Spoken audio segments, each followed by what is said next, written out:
Bienvenue à toutes et à tous pour ce nouveau Parole d'experts. Nous allons faire notre traditionnel point sur les marchés financiers. Et je retrouve avec plaisir Frédéric Colorafi. Bonjour. Bonjour. Vous êtes responsable du pôle de gestion conseiller de la banque privée de LCL. Alors, est-ce que vous pouvez tout d'abord nous dresser un bilan, un panorama de ces derniers mois ? L'année n'est pas totalement terminée. Et pour autant, on voit des indices actions qui, pour certains, affichent des performances à deux chiffres. Donc, c'est une bonne nouvelle pour les investisseurs. En dépit, quelque part, d'un certain nombre d'incertitudes qui peuvent toucher à la fois la croissance, notamment aux États-Unis avec la mise en place des taxes douanières, d'incertitudes qui peuvent également être liées à la politique et la géopolitique, que ce soit en France ou à l'international, des incertitudes qui peuvent toucher également à la trajectoire de la dette d'un certain nombre d'États, la trajectoire également des taux d'intérêt.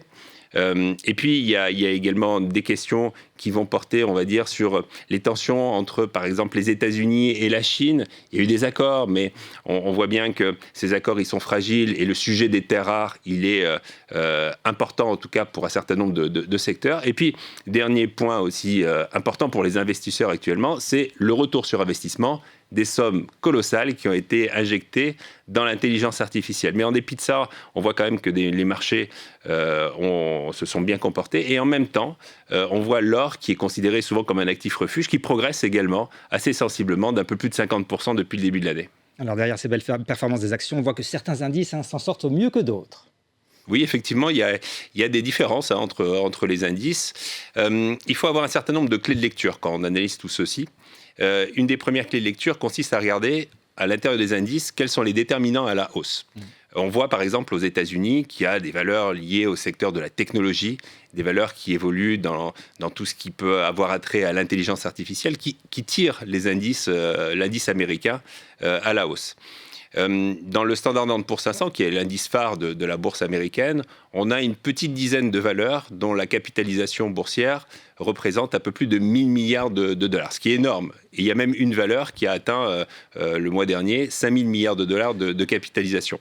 Et à l'intérieur de ces valeurs, on voit que ce sont souvent, en tout cas, des valeurs du secteur de la technologie. Si on enlève la performance de ces valeurs, la performance du SP500 est tout autre.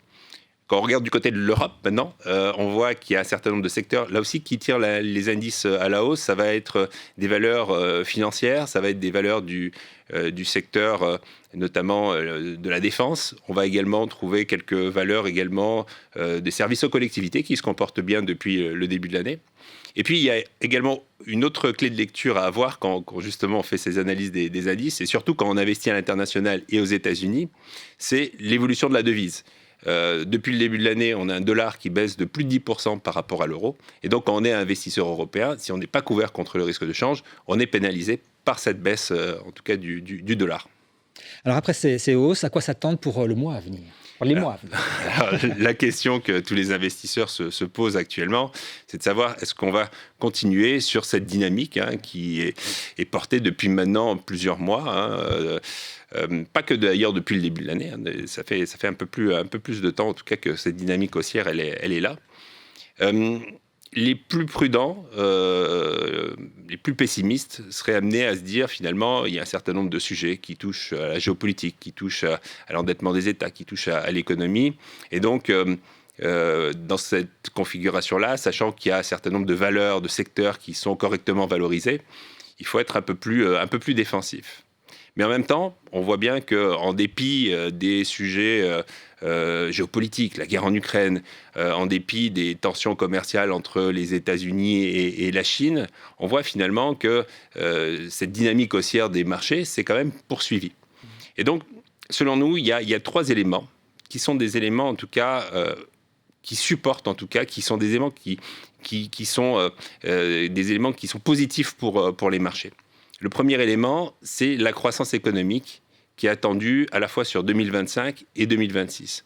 On attend une croissance économique de l'ordre de 3%. Donc on est loin de la récession. Une partie de la croissance est liée à la dynamique des pays émergents.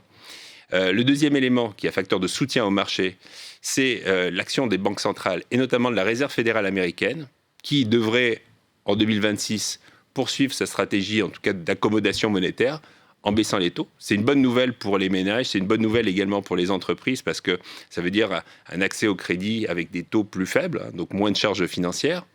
Et puis, il y a le troisième élément, qui est un facteur là aussi de soutien au marché. On va le retrouver du côté des entreprises, ce qu'on appelle la microéconomie. On voit bien que sur le troisième trimestre, les publications qu'on a pu avoir, que ce soit en Europe, mais surtout aux États-Unis, elles ont souvent dépassé les attentes. Donc c'est plutôt une bonne nouvelle là aussi pour les marchés.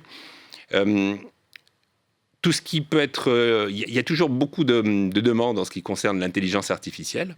Et contrairement aux années 2000 où on parlait de bulles des valeurs technologiques, les grandes entreprises technologiques, aujourd'hui, elles sont rentables. Donc, les marchés financiers, en fait, la volatilité, elle est inhérente aux marchés financiers. Mais pour autant, c'est difficile d'anticiper, on va dire, une baisse forte et profonde et durable des marchés dans ce contexte-là. Alors justement, dans ce contexte, je suis investisseur. Comment est-ce que je dois me positionner ? Alors, d'abord, il faut être très sélectif, parce que même quand on parle de valeurs technologiques, etc., il faut avoir bien sélectionner, en tout cas, les actifs que l'on va mettre au sein de son portefeuille. Il faut couvrir une partie du risque de change euro-dollar. Il faut rester investi. Il y a des thèmes qu'on va retrouver dans nos portefeuilles. Ça va être les entreprises qui créent de l'innovation.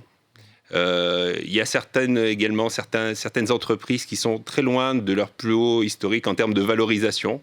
Je pense par exemple aux petites capitalisations, je pense aux valeurs de pays émergents, qu'on va retrouver également dans les portefeuilles. Et puis, se mettre en place en Europe un certain nombre de plans sur les infrastructures, de plans sur la défense. Et donc, il faut trouver des entreprises qui vont bénéficier de tous ces plans. Sur la partie obligataire, on reste toujours positionné sur des obligations de qualité, mais on est plutôt dans une logique de recherche de rendement, que ce soit en Europe ou à l'international. Et les phases de volatilité sur les marchés, elles doivent être interprétées par l'investisseur comme des opportunités pour se repositionner, à condition, bien entendu, d'avoir un horizon de placement de long terme, d'être sélectif sur ce qu'on intègre dans les portefeuilles et de bien maîtriser les risques qu'on va avoir à l'intérieur de son portefeuille d'actions. Merci beaucoup Frédéric Colorafi pour ce panorama complet sur les marchés. Et les équipes de LCL Banque Privée se tiennent bien sûr à votre disposition pour échanger sur les offres de gestion financière et revenir sur les convictions qui sont portées dans ces portefeuilles. Merci de nous avoir suivis. À très bientôt.